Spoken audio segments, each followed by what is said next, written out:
Mario games are well known for their strategies, glitches, and tricks to get infinite lives. But as a speedrunner, I'm wondering how fast can you do these tricks, and specifically, how fast can you get 99 lives in every Mario game? Since some games have different lives caps, we'll just be racing to reach 99 in every game, as that's the cap for most anyways. Starting with Mario 1, this game was a pretty reliable and well-known way to grind lives. We just have to get to World 3 to perform it. So we'll quickly run through all of 1-1 and 1-2 before warping straight to World 3. And after running through the level as fast as we can, we get to the end and start bouncing. However, you might notice there's no lives counter in this game. So I went and made the most complicated 5 lines of code ever made, and there we go. Number goes up. After a short period, we easily reach 99, and while Mario 1 lets you go over that, the game gets weird when that happens, showing sprites instead of numbers, like this one that looks like a castle. Now here's Japanese Mario Bros. 2. This game is the same problem as the last game as not having a lives counter, but since this game is basically just a level pack from Mario 1, my lives counter code still works just fine. Also, you can grind lives immediately in the start of the game, which really undermines the whole difficulty spike that the game has. Either way, after only 70 seconds, we're already at 99 lives. Now on to the other Mario 2. I'll be using the Game Boy version for this because why not? This game has completely different mechanics for everything, and has a lives counter. You can't get lives in this game by repeatedly stomping enemies, since you can't stomp at all, so things are gonna get pretty different. I looked online for lives tricks and found some for the GBA version that required getting pretty far into the game, as well as some that used lottery. But those weren't looking too fast to get to, so I made my own. I found that for some reason, every 5 cherries you grab gives you a star. So what I did was spawn one, take out all these enemies here, and these over here, and then reload the room and redo it over and over until I got max lives. This strategy gave us a respectable 11 minutes 53 seconds, which is not too bad. Super Mario Bros. 3 brings us back to the Mario basics with his ability to stomp enemies over and over for lives. We run through 1-1 first, making sure to get a Tanuki suit that we'll now use in 1-2. In this level, we're going to find a pipe that constantly spawns Goombas, and thanks to our Tanuki suit, we can air stall long enough to bounce from Goomba to Goomba, and still have time to let some more spawn. Unfortunately, the strategy is a fair bit slower than shell bouncing, meaning we actually run out of time after a while. So we're going to have to take multiple trips for this one. We also end up losing our Tanuki suit when we die, however, there's actually one we can grab further on in this level, so we can just grab it, backtrack, and grind up lives some more. This took a fair bit of time, especially since I kept running out of time, but after 4 loops of the level, we reached 99, putting us at a final time of 12 minutes, 23 seconds. And now on to Super Mario Land! This game presents a unique challenge, as it doesn't have shell bouncing for lives, nor does it reward you with lives for consecutive KOs with the star. The only way you can get lives here is through getting 100 coins or finding live hearts in a block. You also have the opportunity to win lives at the end of each level, but without any repeating methods to chain lives, we're pretty desperate. The only way we're gonna get to 99 is if we can find a level where we can earn 2 lives, and then die, and respawn to do it all over again, for a slow net profit of 1 life. Unfortunately, there's only one level in the entire game that lets you do that, 4-2, the second to last level of the game. So I ran all the way there, making sure to win all the bonus games during my run, to get 3 lives for each level, and finally reached 4-2 with 38 lives in my pockets, meaning we have 60 more to grind for. The way you grind here is simple.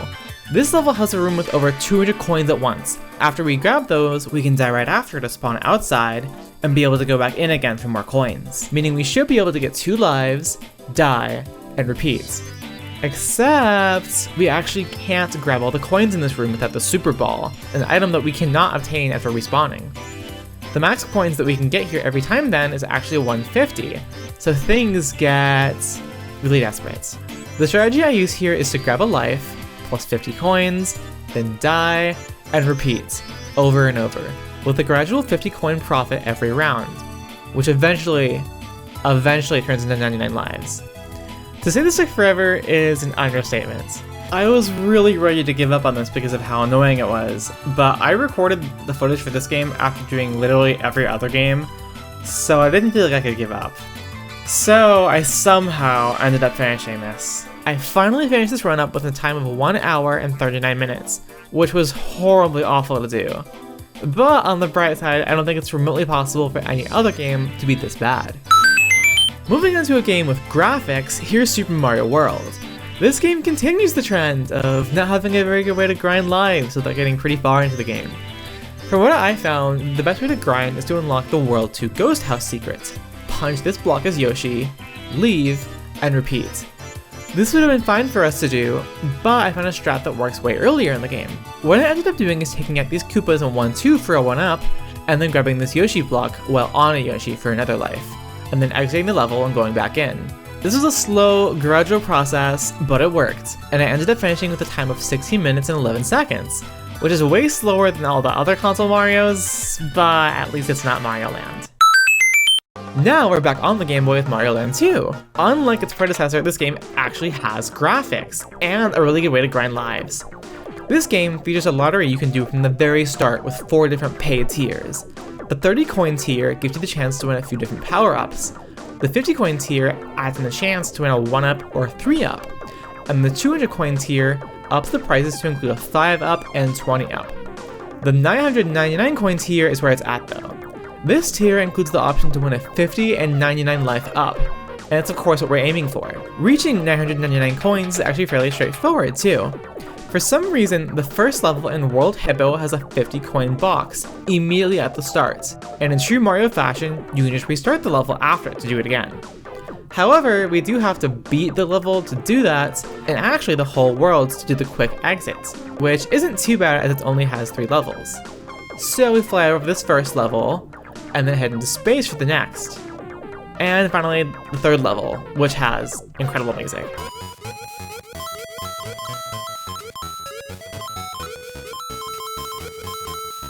If you don't play this level by jumping to the beat, you actually die in your life. After this quick level and an even quicker boss, we finally unlock the ability to coin grind. And after not too long, I'm at 999 and ready to gamble. Now we just need to win the slots, which just requires some good luck. Fortunately, I paid $49.99 to Nintendo, so I always have good luck. Now we're entering the 3D world with Mario 64. My first idea here was to talk to Yoshi, who can give you 99 lives if you talk to him. I tried to jump straight over to him, which took a bit of practice, only to learn he's not here yet. It turns out he only spawns after you get 120 stars. So I need something else. The next best strategy I found involves the Vanish Cap level, and it looked pretty good, but we do have to unlock the basement to get there, meaning we have to do a couple of stars. Luckily, I've been speedrunning Mario 64 for almost 10 years, so jumping around and grabbing stars is fairly easy. So I started our run like any other, clearing through the first few stars in the lobby before heading to Bowser's level, which was a little tricky, but now we have the basement key. Once we're down here, we just have to run to drain the water, and now we're ready to get mushrooms. The Vanish Cap room has a life to grab here, here, and here. And after grabbing them, we can just jump off and spawn outside, where we can then just go back for more lives. This isn't the most riveting way to grind lives, but it is effective, and we soon get our way to 99 lives. This game's lives cap is actually 100 though, so I go inside and grab one more to truly top it off. Next on our 3D journey is Sunshine. I have almost no experience playing this game, so I was hopeful that grinding lives wouldn't be too hard. But it was. So it turns out that the best place to grind lives is in Pianta Village, a level that you can technically enter from the very start of the game after entering Delfino Plaza. The only issue with that is that you have to do a bunch of precise jumps to get on the giant shine tower, and then the top of it, which I then spent half an hour trying to learn. This took forever, but it helped me get very familiar with the controls. Once I got to the village though, our journey had literally only just gotten started. We have to now get from here all the way to the 5th mission to start grinding lives. And with no background playing this game, I had zero idea how to do these missions, which are not supposed to even be your first few levels.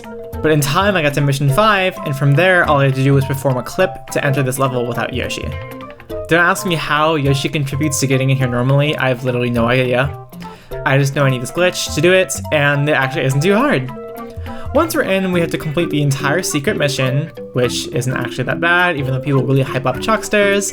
And once we're done, we need to clip in again to start grinding lives. Now that we've done the secret the first time, we can use Flood in here. This level has a unique way to grind lives, giving us this weird graffiti that spawns these guys. These marketable little soft boys have a special behavior where if you flip 4 of them upside down with Flood and then stomp on one, they somehow all die and also spawn a life.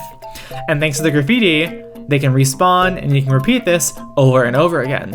None of this makes really any sense at all, but it works. And I also learned over time that ground pounds give you 2 lives at once too, for even faster lives grinding. After figuring this all out, I then had to practice and do a run from start to finish, doing all the hard jumps, doing the first few missions, and then trying to grind lives, and ended up with a final time of 41:40. Going back to the portable Marios with New Super Mario Bros., this game starts off with a riveting 1-minute long cutscene before we get into the action. And with this game being a return to classic Mario style, all that it takes from here is a shell and some stairs on the very first level for us to grind lives, with the final time of only 2:07.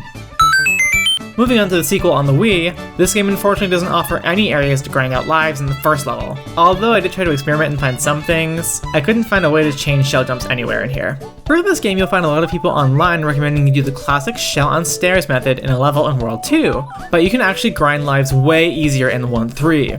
So after starting our run, I do the first level and the second to enter 1-3. I enter with Luigi in tow and take him through to this Yoshi block, and we then eat a red-shelled Koopa. For whatever reason, doing this followed by a joined ground pound changes something in the game that lets us do this. I don't know how it works, but it does. On to Mario Galaxy, and this game wishes it had a glitch anything like New Super Mario Bros. This game starts us off with a quick intro and then we shoot off into space, where we run into some lives but nothing crazy before landing on the starship. And this is unfortunately where the magic happens. This box over here is holding just what we want, a mushroom. And when we leave the area and come back, it respawns. This is tragically the best way to grind lives, meaning we have to, or specifically I have to do this over and over until I hit 99. This is approaching levels of stupid I had hoped we would not reach again, and this took forever. I ended up walking back and forth over this path so often that you would think I would get super good at the movement. And I tried to get fancy with it, but definitely wasn't reaching anything you'd call good. But with enough time invested, I finally reached 99 lives in a quick, easy 49 minutes. On the Galaxy 2, and it is too fast. It's actually way better. This game starts us off with some cutscenes before sending us off to the races. The game does have a well-known lives trick you can do later on, but that level is actually in World 4, which would take way long to get to. So we're gonna have to figure out something else on our own. Luckily, the very first level seems almost tailor-made for grinding lives, and I figured out a pretty good strat. I grabbed this life and checkpoints, and this music note and follow it for 3 lives. I then enter the sub-zone and take out these guys to get even more lives, and after dying, I can redo it all over again. The game is getting lives at a rate every other 3D Mario couldn't even dream of, and after doing this enough times, I reached 99 in no time. Moving on to 3D Land, and after a quick cutscene we're off to the first level, where we actually won't find any life grounding opportunities, but we'll find this flagpole to take us to our real destination, 1-2. Running through here, we just need to beeline straight to these Koopas, who we can then jump on over and over until we reach 99. However, while our goal is 99 for the run, these games actually let you go way further, giving you an entire 3rd digit to fill up. And not only that, but you can go even past the 3rd digit thanks to the new crown mechanic. In these games, you can have a 10 in any one digit, meaning if you do this for all 3, you can get a maximum of 1,110, with a final time of 14:28 for the final one. The reason they use a crown to represent this is probably a callback to Mario 1, where as I showed earlier, that game would use random level data if you went over 100, with some of that data looking like a crown. Now on to Super Mario Bros. U. For this journey, we've got to clear the first 4 levels all the way, and all of that so that we can unlock Baby Yoshi. Why we need him kind of goes over my head, but for some reason if you take the baby, stick him in a 2-tile wide hole, and toss a shell, you can jump on it infinitely for lives. This doesn't work without the Yoshi, I don't know why, but it worked well enough and got us 99 lives in 13 minutes. However, I wasn't satisfied. What I had done was mostly just take the strategies I found online and went very by the book. But after doing my run, I had a new idea cooking. So I went back to the drawing board and started another run. My idea was simple. We take that 2-wide hole with the shell from before, and instead of chaining jumps with the Yoshi, we use Peachet's double jump to chain jumps over and over again. Now I'm sure you might be wondering, why do we need a double jump if we're already jumping on shells? Well, for those of you that don't know, in Mario you usually can't jump on a shell over and over like you can with Yoshi, or in 3D Land. Usually your first jump gives you an actual jump, and the second kind of just makes you fall through the shell and die. But if you can survive the second shell hit, you then get your jump back, meaning you can chain the one first shell jump into a double jump indefinitely. And this is exactly what I did in my second run. I rushed to get the super crown as fast as I could, and then started shell bouncing, and it was so much better. I ended up beating my old time and getting a much faster 4:54. Moving on to the last of the new and super games, we have New Super Mario Bros. 2. This is a game I've never played before and probably never will after this video. This game is a well-known lives grinding trick in World Mushroom, a world you can enter after 1-4. However, that seemed way too slow for me, so I went looking for other answers, and came back empty-handed. I found some shells and ramps that seemed promising, but couldn't get a loop going, so I had to play this game pretty by the book. If you guys have any ideas for how to get lives faster in this game though, let me know, because there has to be something here. Playing by the book then, I start a run and go through 1-1, 1-2, 3, and take the secret exit of 1-4 to enter the cannon to World Mushroom. Unlike other New Super Mario Bros. Games, this one is not a cutscene, but a mini level you have to actually run through.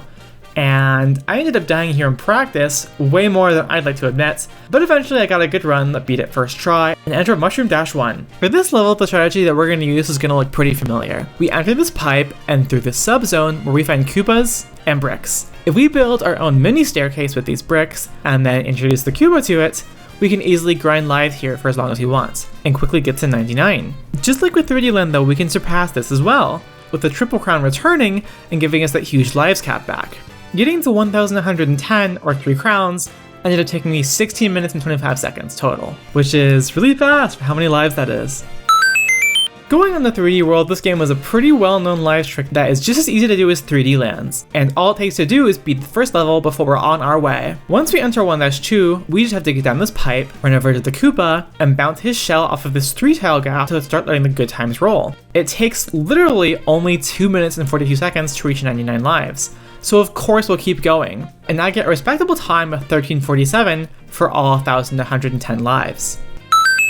With Odyssey not having lives, our next game is going to be Wonder, and this game is going to go pretty fast. There's tons of ways to grind lives in this game, but the easiest and fastest is going to be in the third level, where we're going to want Yoshi too. Starting our run, we can sip the Wonder Seeds in the first 2 levels as they only slow us down. And although the levels are pretty boring without them, they are fast. Once we're finally in, we're going to grab the shell, take out these 2 moles, and move this pipe to create a 1-tile gap. Once we're in here, we just need to spit out the shell and start jumping. Just like with the New Super Mario Bros. Games, we have to work around that second shell jump not actually boosting us up. So here we'll be using a wall jump to help Yoshi change shell bounces. And although this is fairly tricky, practice it enough to get a run all the way down to 438. And that's all of them. Here's all the games we did ranked by speed. This video was super fun to make and hopefully you liked it too. Let me know your thoughts below, or if you have any ideas for how to do any of these runs faster, as I probably missed something somewhere. But until next time, thanks for watching.